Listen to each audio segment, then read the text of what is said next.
Good afternoon. I'm going to continue to read the second half of chapter 25 of this Vril, the Coming Race. They are a subterranean race, according to this book, whether it be real or not.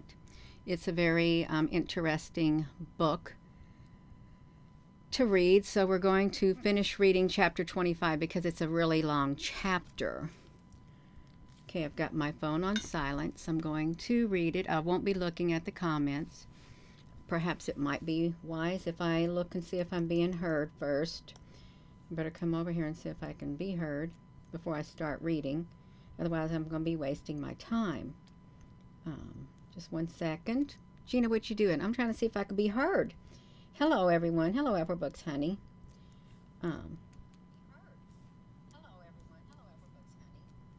Okay, I can be heard. That's perfect. Okay.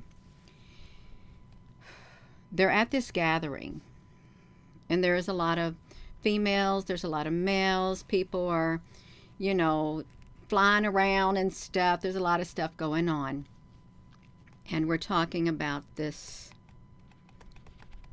crowd of people, and the Tish is on the inside of this crowd of people. A Tish is considered like a pet, but it's a human who fell inside the earth, and he's with this species called the Vril. The Tur had left us and was lost amongst the crowd. I began to feel at ease with Tari's charming sister, and rather startled by her boldness of my companion in replying that no Arn she could choose would ever use his wings to fly away from her. It is so against the custom for an Arn to say such civil things to a guy till she has declared her passion for him and been accepted as his betrothed, that the young maiden stood quite dumbfounded for a few moments. Nevertheless, she did not seem displeased. At last, recovering herself, she invited me to accompany her into one of the less crowded rooms and listen to the songs of the birds. I followed her steps as she glided before me, and she led me into a chamber almost deserted. A fountain of naphtha was playing in the center of the room. Round it were ranged soft divans, and the walls of the room were open on one side to an aviary in which the birds were chanting their artful chorus. The guide seated herself on one of the divans, or divans, I don't know how to pronounce that. It's okay, D-I-V-A-N-S. I guess it's a sofa. And I placed myself at her side. Tari tells me, she said, that Aflin has made it the law of his house that you are not to be questioned as to the country you come from or the reason why you visit us. Is it so? Now, wait a minute. Wait a minute.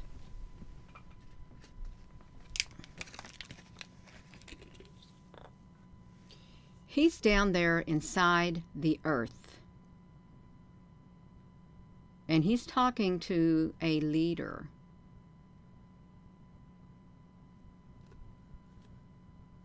I really am thinking Admiral Byrd at this point. I'm thinking Admiral Byrd at this point, because we know Admiral Byrd went to the center of the earth. I'm wondering if this also happened, and just suppose this is Admiral Byrd inside the earth, but they've turned it into this type of a story. Just suppose, because Admiral Byrd met with the leader inside the earth. But we'll leave it at that. Let me have a drink.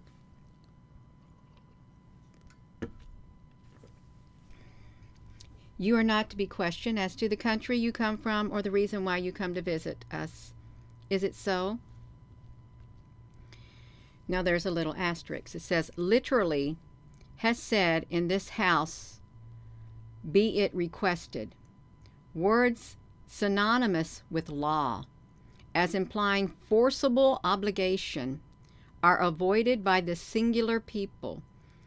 Even had it been decreed by the Tur that his college of sages should dissect me, the decree would have ran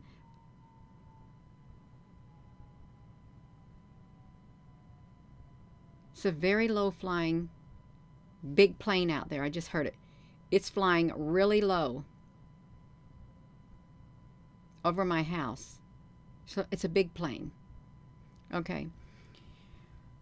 The decree would have ran blandly thus: be it requested that, for the good of the community, the carnivorous Tish be requested to submit himself to dissection. It is. May I, at least, without sinning against the law, ask at least if the Guy E in your country, the female, who live in the upper world, are of the same pale color as yourself and no taller? I do not think, O beautiful Guy, that I infringe the law of Aflin, which is more binding on myself than anyone, if I answer questions so innocent. The Guy E in my country are much fairer of hue than I am, and their average height is at least a head shorter than mine. They cannot then be so strong as the Arn amongst you, but I suppose their superior Vril force makes up for such extraordinary disadvantage of size. We have this young female thinking that the females above Earth have the Vril force inside their being, because everybody's got the Vril in their being down here. And they're thinking these females got that Vril force within them. They do not profess the Vril force, as you know it, but still they are very powerful in my country, and an Arn has some small chance of a happy life if he be not more or less governed by his Guy. You speak feelingly, said Tari's sister, in a tone of voice half sad, and half petulant. You are married, of course. No, certainly not. Nor betrothed? Nor betrothed. Is it possible that no Guy has proposed to you? In my country, the female does not propose. The man speaks first. I said female and man because it's the Guy and the Arn. The Arn is considered the male species down here, and the Guy is considered the female. What a strange reversal of the laws of nature, said the maiden, and what want of modesty in your sex. But have you never proposed, nor never loved one Guy from another? I felt embarrassed by these ingenious questionings and said, pardon me, but I think we are beginning to infringe upon Aflin's injunction. This much only will I answer, and then I implore you ask no more. I did once feel the preference you speak of. I did propose, and the Guy would willingly have accepted me, but her parents refused their consent. Parents? Do you mean seriously to tell me that parents can interfere with the choice of their daughters? Indeed they can, and do very often. I should not like to live in that country, said the Guy simply, but I hope you will never go back to it. I bowed my head in silence. The Guy gently raised my face with her right hand and looked into it tenderly. Stay with us, she said. Stay with us and be loved. What I might have answered, what dangers of becoming a cinder I might have encountered, I still trouble to think when the light of the naphtha fountain was obscured by the shadow of wings, and Z, flying through the open roof, alighted beside us. She said not a word, but, taking my arm with her mighty hand, she drew me away as a mother draws a naughty child, and led me through the apartments to one of the corridors, on which, by the mechanism they generally prefer to stairs, we ascended to my own room. Oh, wow. This is not good. This, Z breathed on my forehead, touched my breast with her staff, and I was instantly plunged into a profound sleep.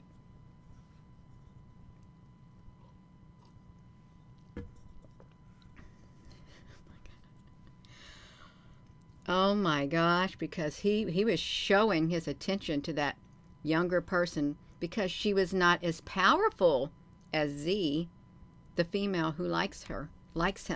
You know, he's done did it. He has done did it. This is really interesting. I have to admit, you all, it is so interesting. When I awoke some hours later, I gotta get some more water. Excuse me. Thus ran my meditations.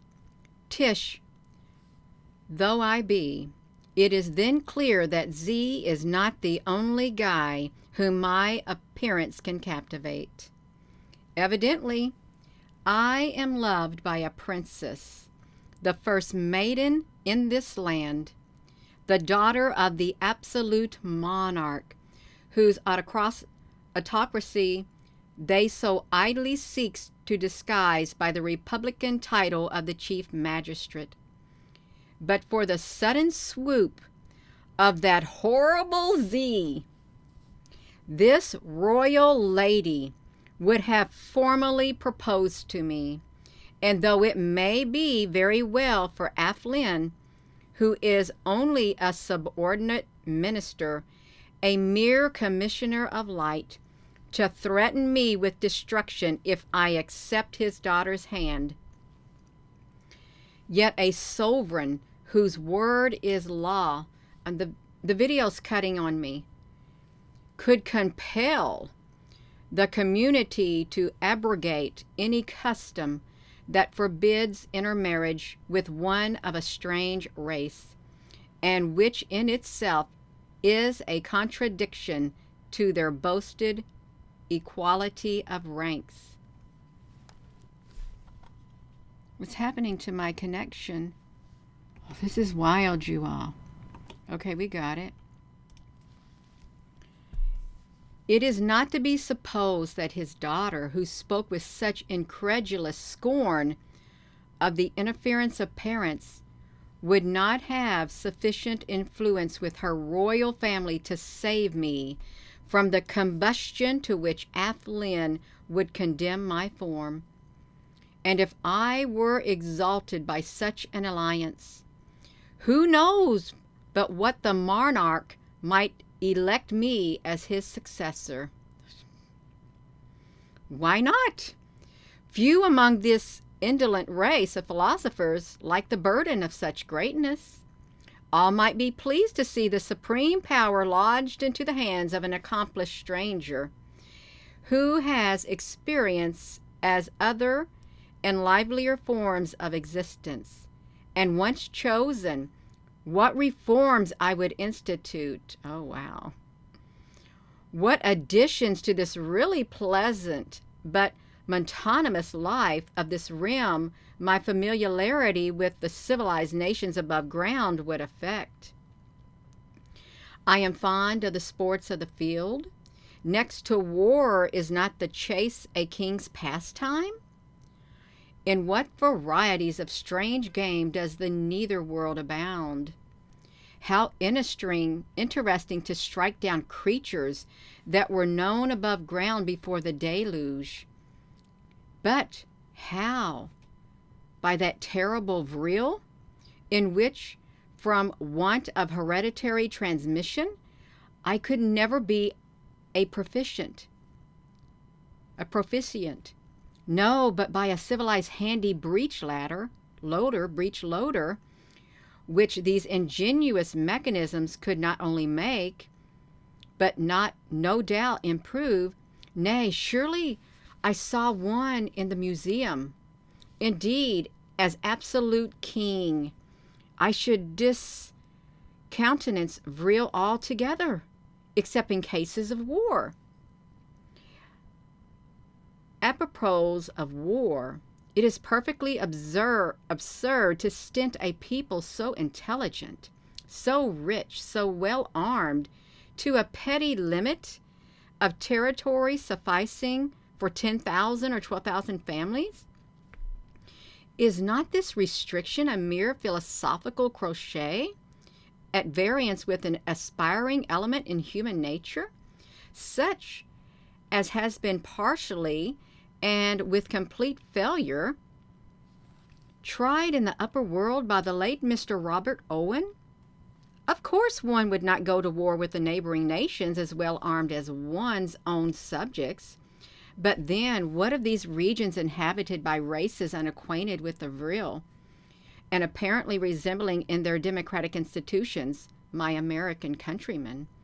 One might invade them without offense to the Vril nations, our allies, appropriate their territories extending perhaps to the most distant regions of the nether earth, and thus rule over an empire in which the sun never sets?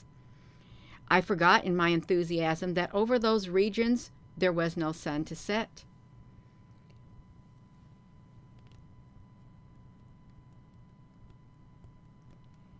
I'm not going to say what I'm thinking. As for the fantastical notion against conceding fame or renown to an eminent individual, because, forsooth, bestowal of honors ensures contest in the pursuit of them, stimulates angry passions, and mars the felicity of peace, it is opposed to the very elements, not only of the human, but of the brute creation, which are all, if tameable, participators in the sentiment of praise and emulation. What renown would be given to a king who thus extended his empire? I should be deemed a demigod. Oh my gosh, you all, his mind is racing now. Thinking of that, the other fanatical notion of regulating this life by reference to one which, no doubt, we Christians firmly believe in, but never take into consideration, I resolved that enlightened philosophy compelled me to abolish a heathen religion so superstitiously at variance with modern thought and practical action. Musing over these various projects, I felt how much I should have liked at that moment to brighten my wits by a good glass of whiskey and water. Not that I am habitually a spirit drinker, but certainly there are times when a little stimulant of alcoholic nature, when taken with a cigar, enlivens the imagination. Yes, certainly among these herbs and fruits there would be a liquid form which one could extract a pleasant vinous alcohol, and with a streak cut off one of those elks. Ah, what an offense to science to reject the animal food, with our first medical men agreeing and recommending to the gastric juices of mankind. One would certainly pass a more exhilarating hour of repast. Then, too, instead of those antiquated dramas performed by the childish amateurs, certainly when I am king, I will introduce our modern opera and a corps de ballet, for which one might find among the nations I shall conquer young females of less formidable height and thews than the Gai, not armed with Vril, and not insisting upon one's marrying them. I was so completely wrapped in these and similar reforms, political, social, and moral, calculated to bestow on the people of the nether world the blessings of a civilization known to the races of the upper, that I did not perceive Z had entered the chamber until I heard a deep sigh, and raising my eyes, beheld her standing by my couch. Stupid man. Sorry, you stupid man. I need not say that, according to the manners of this people, a guy can, without indecorum, visit an arn in his chamber, although an arn would be considered forward and immodest to the last degree if he entered the chamber of a guy without previously obtaining her permission to do so. Fortunately, I was in the full habiliments I had worn when Z had deposited me on the couch. Nevertheless, I felt much irritated, as well as shocked by her visit, and asked in a rude tone what she wanted. "Speak gently, beloved one, I entreat you," she said, "for I am very unhappy. I have not slept since we parted. A due sense of your shameful conduct to me as your father's guest might well to suffice to banish sleep from your eyelids. Where was the affection you pretend to have for me? Where was even the politeness on which the Vril pride themselves, when taking advantage alike of that physical strength in which your sex in this extraordinary region excels our own, and of those detestable and unhallowed powers which the agencies of Vril invest in your eyes and finger ends? You expose me to humiliation before your assembled visitors, before Her Royal Highness. I mean, the daughter of your own chief magistrate, carrying me off to bed like a naughty infant, and plunging me into sleep without asking my consent."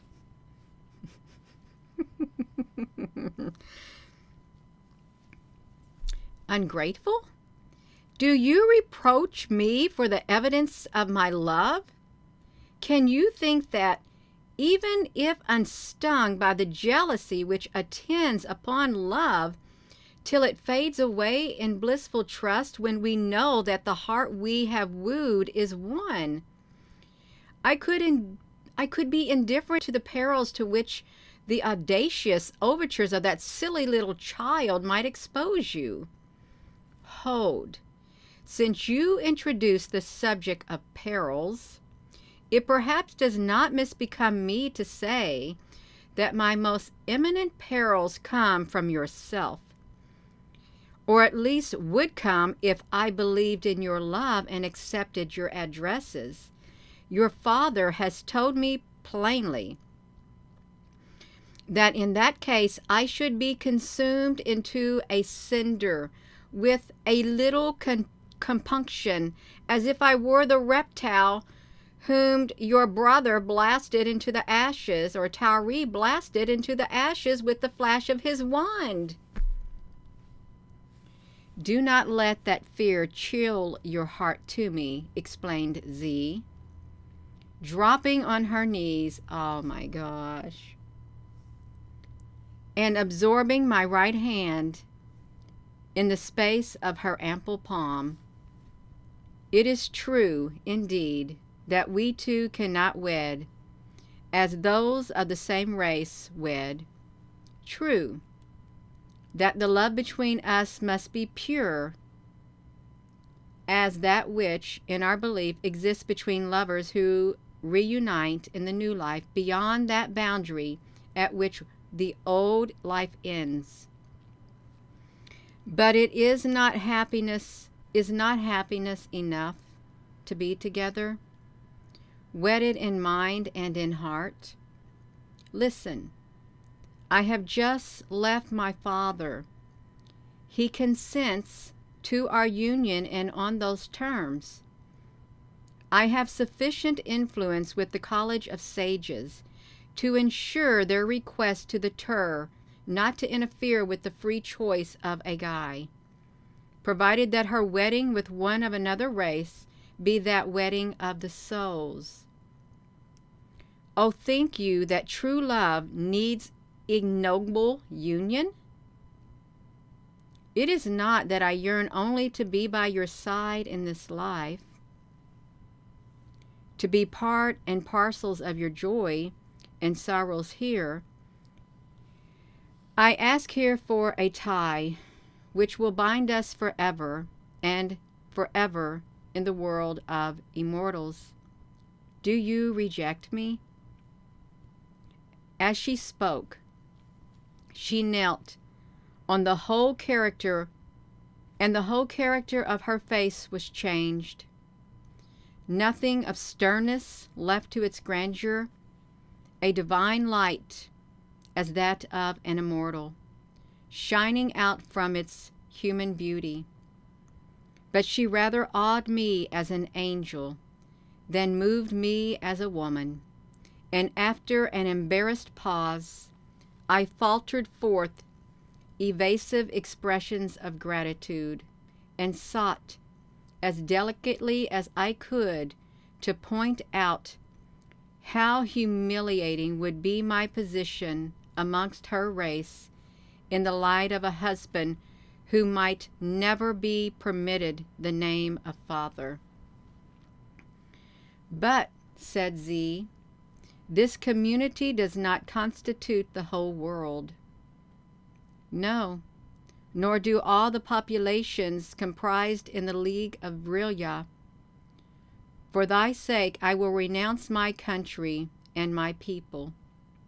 We will fly together to some region where thou shalt be safe. I am strong enough to bear thee on my wings across the deserts that intervene. I am skilled enough to cleave open amidst the rocks, valleys in which to build our home. Solitude and a hut with thee would be, to me, society and the universe. Or wouldest thou return to thine own world above the surface of this, exposed to the uncertain seasons, and lit by the changeable orbs which constitute, by thy description, the fickle character of those savage regions?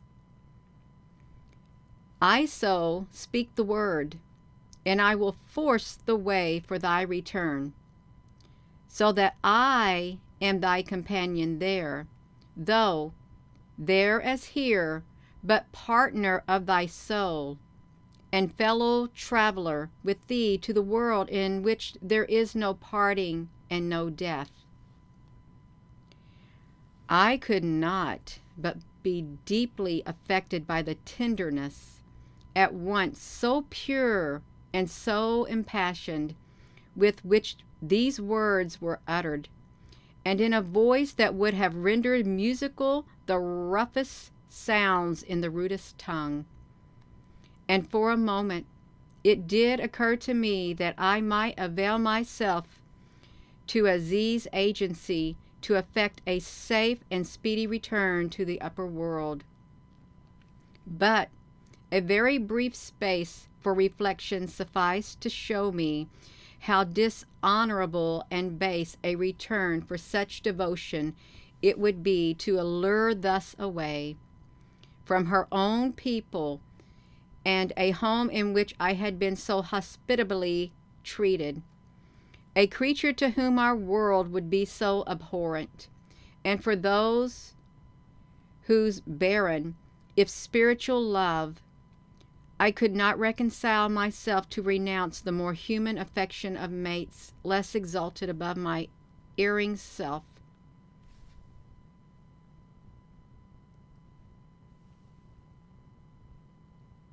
Oh, wow. I touched it and it just like went poof on me. All right. That's fine. That was weird. That was weird. My screen went whatever. I need to get another drink, you all. This is wild. This is wild.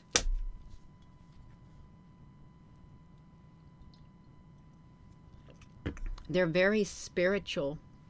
At least Z is. She's spiritual inside her being. It's like, wow. Yeah. With this sentiment of duty towards the guy combined another duty toward the whole race I belonged to. Could I venture to introduce into the upper world a being so formidably gifted, a being that with a movement of her staff could in less than an hour reduce New York and its glorious Kumposh into a pinch of snuff? Rob her of her staff? With her science, she could easily construct another. And with the deadly lightnings that armed the slender engine, her whole frame was charged. If thus dangerous to the cities and populations of the whole upper earth, could she be a safe companion to myself in case her affection should be subjected to the change or embittered by jealousy?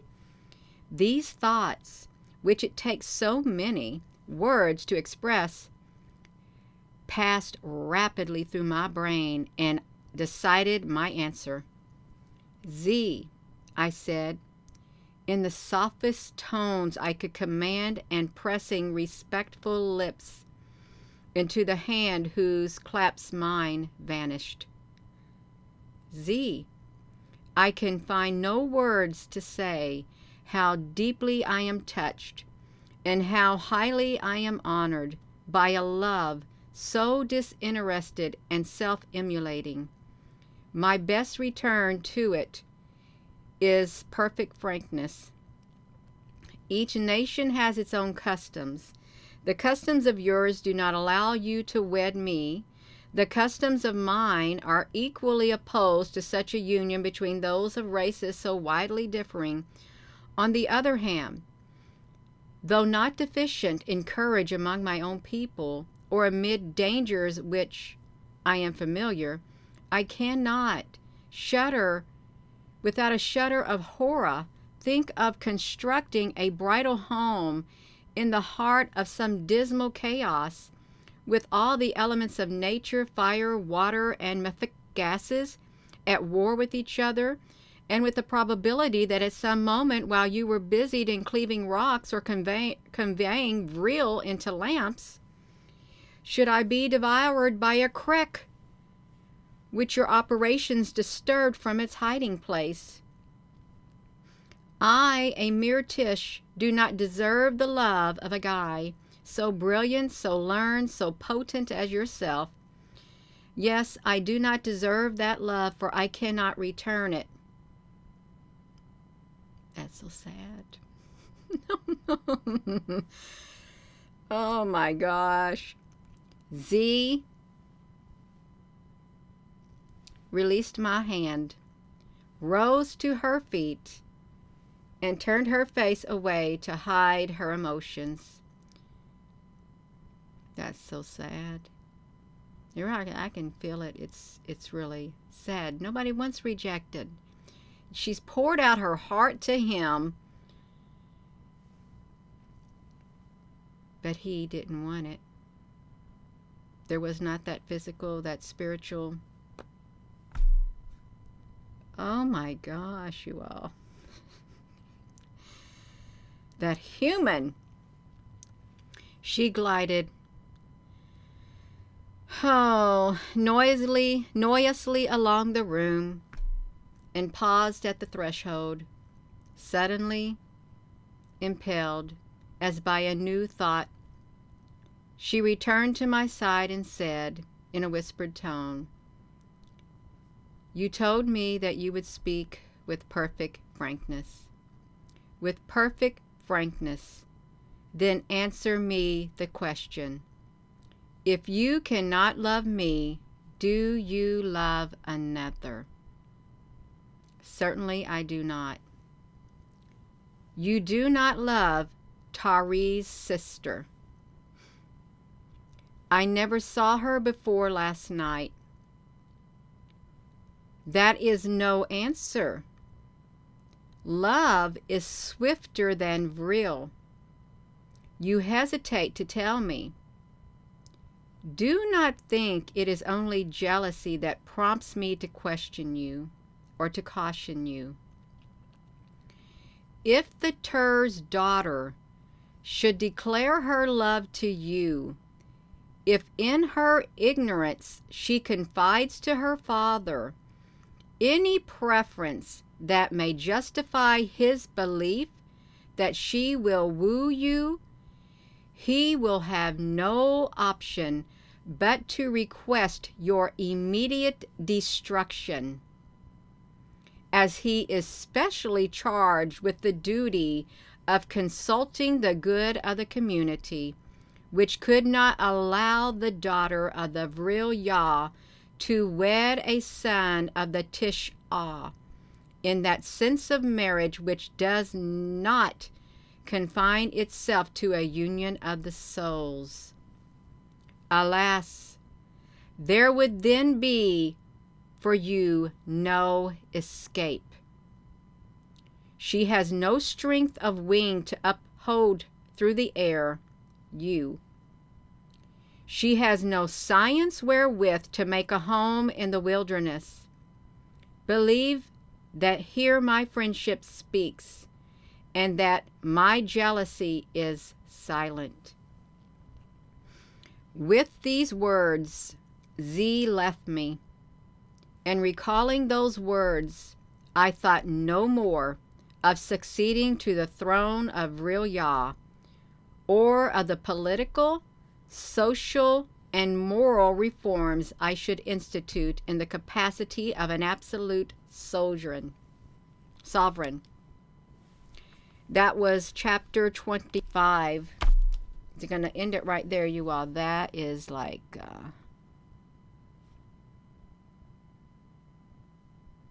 wow. He's got himself in a pickle. He's got himself in a pickle, you all. Yes, that's right. I like this book. I do like it. It's got some depth to it. Some of the women got a lot of depth to them. I like it. I do. Is that all because you're a female, Gina? Well, yeah, I'm a female, but I'm a very deep thinker. That's right. It truly is. It's like it's what's inside here. Truly what it is. Forget the outward. It's truly this right here. It's this level on the inside. So I am going to go. I'm not going to throw any more I'm not going to interject my thoughts on it yet. I'm not. It was very good reading, you all. Thank you for tuning in. Please give this video a thumbs up. I'm going to try to read a little bit every day. I think there's like 29 chapters. There's still quite a bit left, and I didn't realize it, but yeah, it's great. So with that being said, thank you, moderators. Thank you all for your comments. Please give this video a thumbs up. That's right. Hit the subscribe button. That's right. You can join if you want to. Yeah. And with that being said, hello, wherever you are in any part of the world.